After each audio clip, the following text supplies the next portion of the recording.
Hello and welcome to yet another exciting episode of The Talk Show. I'm your host, Suri Smith, coming to you from the Daytona showroom at Melrose Arch. It is indeed Christmas, and we at The Talk Show want to wish you and your family a happy festive season. We have so much to show you guys, so let's not waste another moment. It's time to put pedal to the metal. Coming up on the show, we test out the gorgeous Mazda BT50 and give you some options. We also share road safety tips and we check out the newly launched Nissan X-Trail. For those of you that are tuning in for the first time, we are flashing back to cool and exciting cars that launched throughout 2017. And I'm absolutely a fan of a good bakkie. February saw the launch of the Mazda BT50. Let's flash back and take a look once again at this beauty.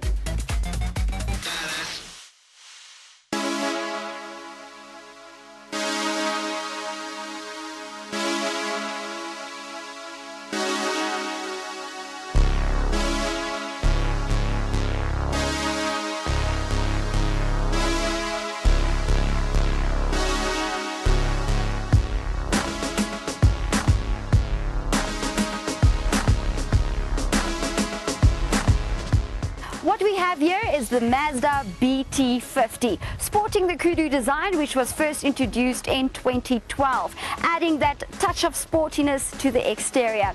Bold lines running over the bonnet all the way down to the grille, prominent Mazda badge in the middle, stunning alloys and LED lights as well. You can see that this beauty has already started making some friends. I'm super eager to show you guys exactly what this bakkie is made of. Follow me.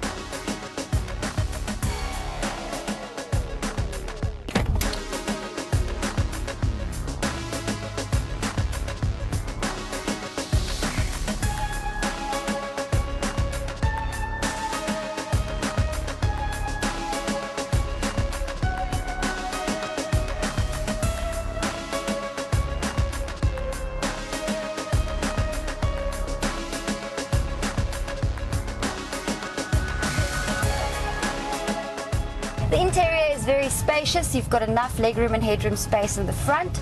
Both yourself, the driver and the passenger will be very comfortable. Storage compartments all around is also plentiful. You've got on either side of each door, you've got a space where you can store a large water bottle, and then just on top of it, by the top of the door frame, you'll see that there's another little storage compartment, which I'm not quite sure what you'll be using that for. Moving on over to the middle console, you've got two cup holders as well as an ashtray. You've got a cigarette lighter, and then you've also got your armrest, where if you open it up, you've got small storage compartments on the top, and then you've got a deeper volume in the middle. You've also got a power outlet, which is 12 volts in the middle, where you can be charging your phone through should you want to make use of that. You've got your different off-road settings also in the middle console. The buttons are there. You can choose to go 2 high, 4 high or 4 low. And this is a 4x4, so you are able to conquer off-road terrains. Any off-road terrain that you would like to conquer, you would be able to conquer in this vehicle. It also has a tow bar, which is already fitted to this specific model that I'm testing today, and of course you can hook a trailer onto that and then also make use of a trailer with this bakkie as well. You get a multifunctional steering wheel, where if you have already connected your phone to Bluetooth, where you can operate your volume levels through, and you've also got cruise control that can be operated through the multifunctional steering wheel. Your middle cluster, very, very nice design. Everything falls to hand. You do not have a large infotainment system. You do have a small display unit in the middle.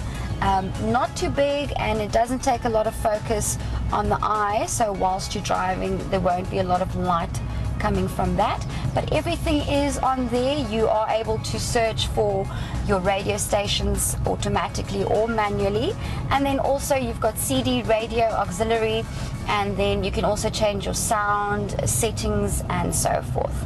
And then you've also got a dual climate control, which is always very nice. So your passenger can choose their desired temperature whilst you choose your desired temperature.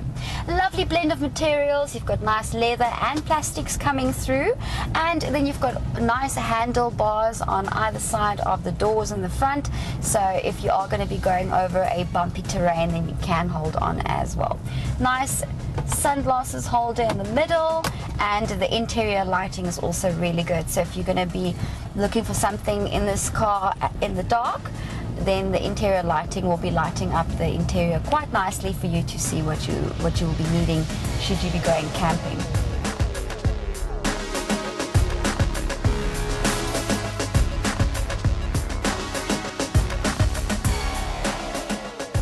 Driving capability of this vehicle is really nice. I love the fact that the diesel is super fuel efficient, and you are able to travel quite a while and a long distance before your tank is actually empty. And also fuel consumption on this vehicle, like I said, not too heavy because it is a diesel.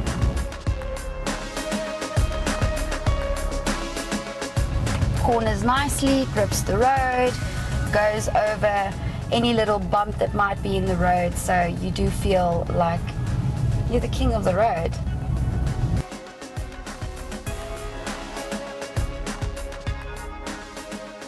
All-round visibility is good, nothing is hidden, even the back window is nice and open, so if you're looking through your rear view mirror, then you are able to see everything that's behind you. Apart from that, you do have a reverse camera, which is very handy with a larger vehicle like this. So once you put it into reverse, the camera actually pops up on your rear view mirror and you are able to see the image through that.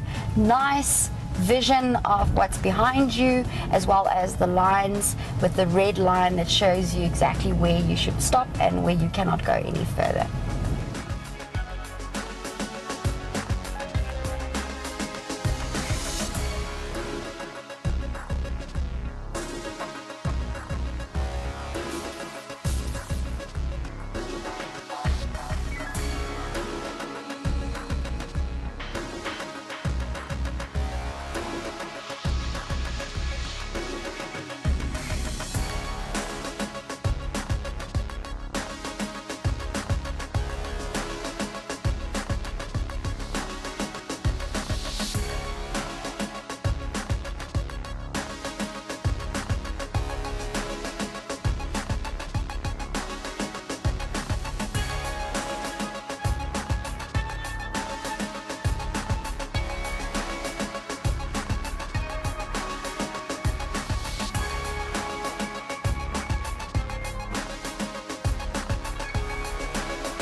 We have made it to Hartbeespoort Dam and we're at the Commandunak Resort. As you can see, the dam is pretty covered. It's covered in hyphens, which is actually a type of plant that spreads. So it has been spreading and it's been covering most of the dam, but there are efforts to actually take it out and to restore the dam back to its usual self once again. Back to the stunning BT50, we had a gorgeous drive over to Hartbeespoort Dam from Johannesburg, and this bakkie tackled all the terrains that we drove on effortlessly. I mean, if you're going to be going on the tar, gravel, if you're going to be going over potholes, small narrow roads, this bakkie can conquer it. I'm eager to show you guys what the interior looks like. Follow me.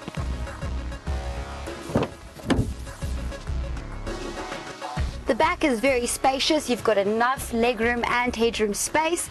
You could use it for 2 passengers at the back, as the middle console folds down and you've got 2 additional cup holders. If you want to fit in 3 back passengers, you are able to do so, as there are 3 seat belts provided.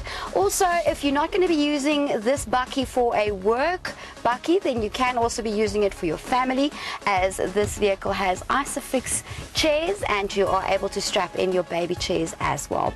Then you've also got a 12-volt input at the back where you can charge your phone, and you've also got handles that you can hold on to should you be bumping around you at the back, and also the windows are electrically operated from the back as well, which is a very, very nice touch indeed. Moving over to the back, and as you can see, there's plenty of space where you can safely maneuver around equipment, work equipment, or even just your luggage if you're going to be traveling long distance. So how much will a beast of a utility vehicle such as this one be putting you back? Under 560,000 Rand.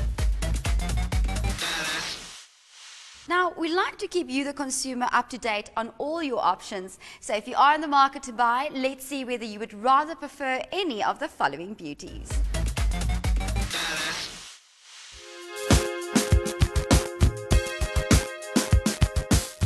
Starting off with the star of our show, the Mazda BT50, which has a starting price of 555,700. Its 3.2-litre turbocharged diesel engine pushes out 174 kilowatts of power and a whopping 470 newton-meters of torque, which won't be too heavy on fuel consumption, as the BT50 has a claimed average fuel consumption figure of 9.7 litres per 100 kilometers. You will also get 6 standard airbags. You could also opt for a Isuzu KB300D, which has a starting price of 572,000 Rand. Its turbocharged 3-litre diesel engine pushes out 130 kilowatts of power and 380 newton-meters of torque, which won't break the bank, as the KB300D has a claimed average fuel consumption figure of 7.9 litres per 100 kilometers. You will also get 6 standard airbags. Then there is also the Toyota Hilux 2.8 GD6, which has a starting price of 525,800.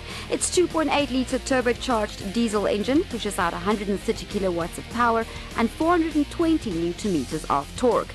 Safety is also on the forefront, as you will get 7 standard airbags. Lastly, you could spend a little bit more and opt for the Volkswagen Amarok. Its 2-litre turbocharged diesel engine pushes out 132 kilowatts of power and 420 newton-meters of torque. Fuel consumption won't be too heavy, as the Amarok has a claimed average figure of 8.5 litres per 100 kilometers. You will also get 4 standard airbags. Now, we all commute on a daily basis, and anyone that follows the news or whatever's happening on social media will know that smash and grabs and hijackings are indeed a reality. The only way to stay safe is to stay alert. Up next, we share some safety tips for South African drivers.